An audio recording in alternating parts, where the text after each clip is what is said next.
Russia and Japan are at war with each other in the year 1905. Russia is losing to the Japanese. Russia's Pacific fleet found itself stuck at Port Arthur with no way out, so the Tsar called the Baltic fleet and asked them to assist. The thing is, this fleet was usually frozen throughout the year and many ships were out of date.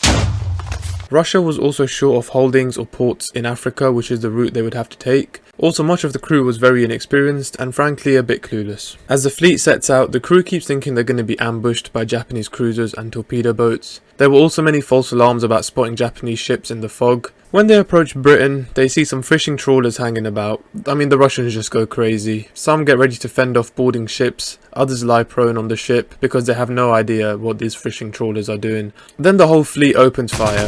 No warning to the fishing trawlers or anything, just straight bombs away. Luckily for the fishing trawlers, this was a special breed of Russian soldiers. These were unique people. They only succeeded in sinking one trawler and somehow ended up damaging 2 of their own ships. One ship fired 500 shells and hit nothing. What the fuck? As I said, a special breed. This incident resulted in Britain coming close to declaring war on Russia.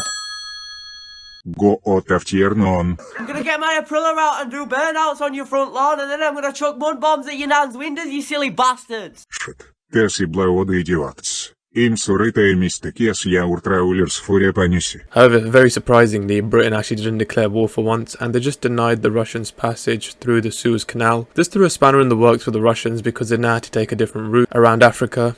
Like I said before, they had no fuel stops or ports in Africa, so they had to rely on German supply boats to give them fuel. Eventually, they made their way around Africa, fighting off supposed torpedo boats, but who knows what on earth they were actually fighting. Along the way, they picked up exotic animals like crocodiles and snakes, who are now on board the ship and become their travel companions. These animals might seem like some of the most dangerous animals in the world, but to these mighty Russians, animals were a man's best friend. Anyways, their refrigerator also fails, so they chuck all the rotten meat out, which causes a swarm of sharks who follow them around. They stopped in Madagascar and had a funeral for a crew member who died of illness.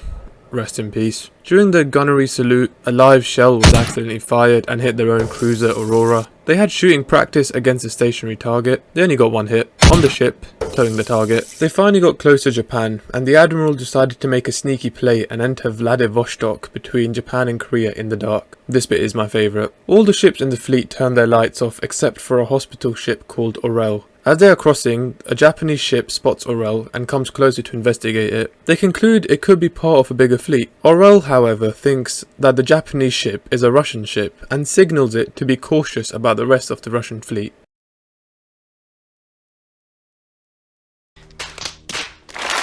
And then the Battle of Tsushima commences. Great game, by the way, one of my favourites. Anyway, 4,000 Russians die, 7,000 are captured, and Japan lose only around 100 soldiers. Russia loses the war, and the Japanese delve deep into the Battle of Tsushima, the tactics used, and use it as a guidance during World War II. However, I think they have to thank this special, unique Russian fleet most of all.